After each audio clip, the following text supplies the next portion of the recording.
Dozvolite mi još nešto, to sad opet će biti teorije zavere, ali mislim nisu teorije zavere, nego činjenice o zaverama.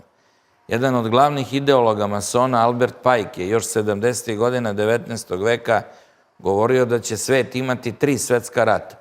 2 je sasvim lepo opisao, a ovaj treći je opisao kao rat koji treba da bude između Jevreja i muslimana.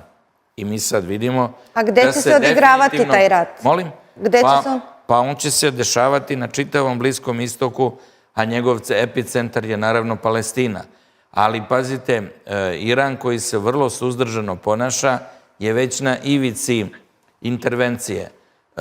Ovo što se dešava u pojasu Gaze zaista liči na kompletno, znači čišćenje te teritorije u fizičkom i u kakvom drugom god hoćete smislu.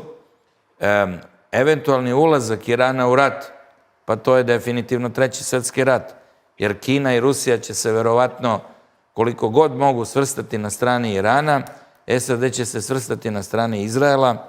Iran je, kažu, toliko moćan da može da poravna Izrael, a Izrael ima atomsku bombu i zaista taj scenario da će se stvoriti jedan haos, a onda red iz haosa, jel?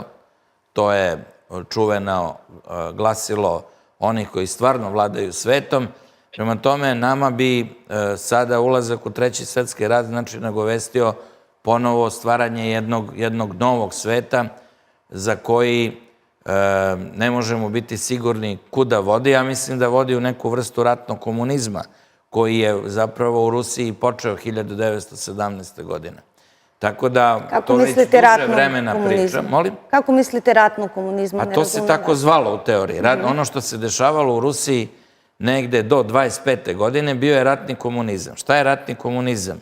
Apsolutna diktatura, potpuna centralizacija vlasti i svojine i život u nemaštini. Prema tome, svet je završio priču sa životom nekakve srednje klase i tako dalje.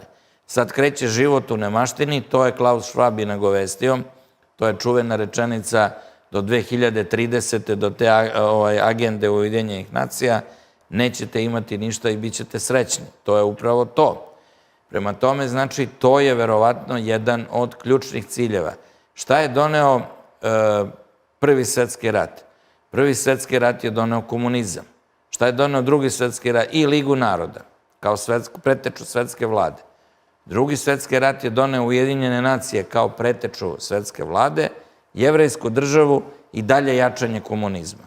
Prema tome, Treći svetski rat trebalo bi takođe da završi sa tim ciljevima. Sa svetskom vladom, sa ratnim komunizmom i sa konačnim trijumfom jevrejske države. Sad zvuči katastrofalno, ali naravno vidjet ćemo da li će ove, da kažemo, snage koje deluju na drugoj strani to sprečiti.